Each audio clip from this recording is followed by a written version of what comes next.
भगवान जगन्नाथ के दर्शन के समय हमारी नज़र बार बार किसी और पर जा रही थी, सिम्बा पे। और उसकी नज़र उन बड़ी आंखों पर जो शायद भगवान से कुछ बात कर रही थी। भगवान के दर्शन के लिए हमसे अगली सुबह का इंतज़ार नहीं हुआ। हम उसी शाम पहुंच गए भगवान जगन्नाथ के धाम। द्वारका और रामेश्वरम के बाद हमारा तीसरा धाम जगन्नाथपुरी। पुरी की गलियों से गुजरते हुए वृंदावन की गलियां याद आती रही। हमें बताया गया था कि शाम को दर्शन मुश्किल होते हैं, लेकिन अंदर पहुंचकर हमने जो देखा उसकी हमें उम्मीद बिल्कुल नहीं थी। भगवान मानो हमारा ही इंतजार कर रहे थे, ना के बराबर भीड़। और पहले दर्शन के बाद जब हमारा मन नहीं भरा, हम फिर से लाइन में लग गए। एक बार, दो बार और फिर तीसरी बार। मंदिर के अंदर फोन अलाउड नहीं थे और शायद ये अच्छा ही था। अंदर पहुंचते ही नजर पहले भगवान जगन्नाथ पर गई और फिर बालभद्र और सुभद्रा पर।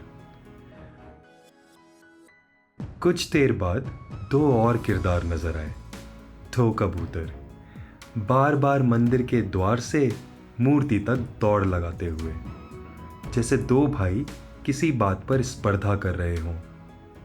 उस पल हमें उनमें जगन्नाथ और बालभद्र ही नजर आए। जब कुछ पल बाद भगवान से नजर हटी तो मेरी नजर सिम्बा पर गई, एकदम शांत, एक टक उन बड़ी गोल आंखों में देखते हुए, जैसे कोई बात कर रहे हों। शायद अपने इस नए परिवार के बारे में बता रहे हों, या शायद हमसे ज्यादा समझ रहे हों। दर्शन के बाद हम बाहर आए। लोग दिए जला रहे थे, प्रार्थना कर रहे थे, कुछ मांग रहे थे और कुछ हमारी तरह केवल शुक्रिया कह रहे थे। उस पल सिम्बा को देखते ही साक्षी की आंखों से आंसू निकल गए, खुशी के, कृतज्ञता के।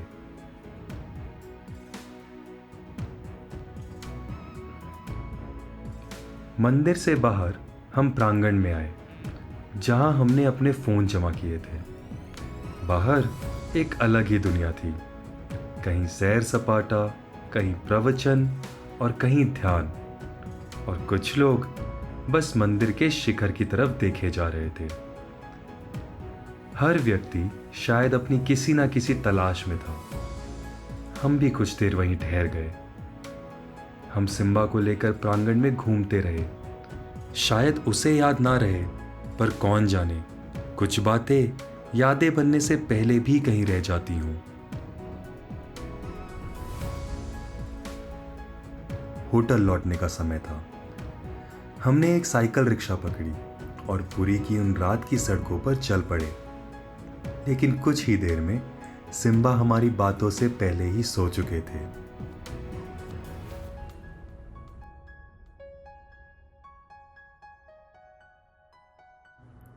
अगली सुबह सफर के नए नियमानुसार हम अपने तय समय से लगभग 2 घंटे बाद निकले।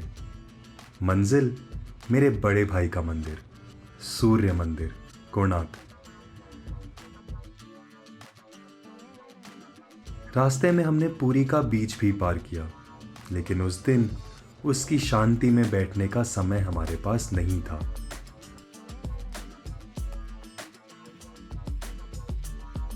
दूर से ही मंदिर की भव्यता समझ में आ रही थी।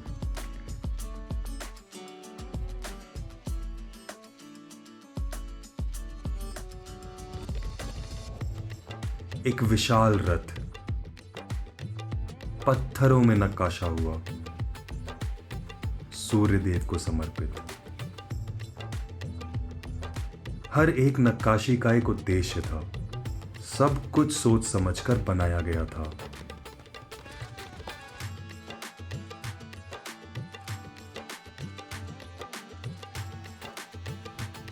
हम काफी देर उसकी भव्यता और इतिहास में खोए रहे।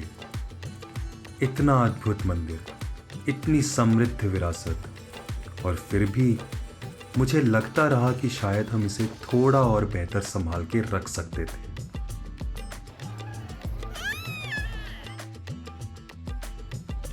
कोणार्क से निकलने के बाद हमारी अगली मंजिल देवघर होनी थी, लेकिन सफ़र ने फिर एक नया मोड़ ले लिया। हम मुड़ चुके थे एक पुराने दोस्त की तरफ, ओजी बड़े भाई से दूसरे बड़े भाई के पास।